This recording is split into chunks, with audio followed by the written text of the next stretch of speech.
Welcome to Kenton's videos. Enjoy the video. In this video, I will show you how to make vegetable miso soup. First, let's prepare a flavorful dashi broth, the foundation of any great miso soup. You'll need kombu and dried shiitake mushrooms for a vegetarian dashi. Gently simmer these ingredients for about 15 minutes to extract their umami, then strain to get a clear, rich liquid. This step is crucial for depth of flavor. Now let's get our vegetables ready. Choose a variety of your favorites like carrots, daikon, radish, spinach, or mushrooms. For harder vegetables, cut them into small, bite-sized pieces, perhaps 1/2-inch cubes so they cook evenly.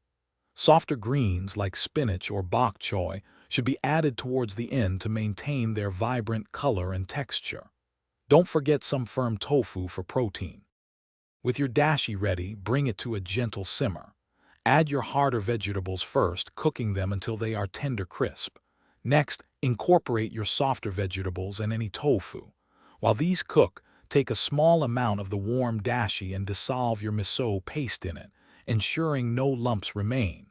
This prevents the miso from clumping in the soup. Remember, never boil the soup once the miso is added. Once the vegetables are cooked and the miso is gently stirred in, your delicious vegetable miso soup is ready to serve. Ladle it into bowls and garnish with thinly sliced green onions or a sprinkle of fresh cilantro for an extra burst of flavor. Enjoy this warm, comforting, and incredibly healthy meal immediately. It's a perfect way to nourish your body with wholesome ingredients. Thanks for watching. Consider subscribing if we helped you.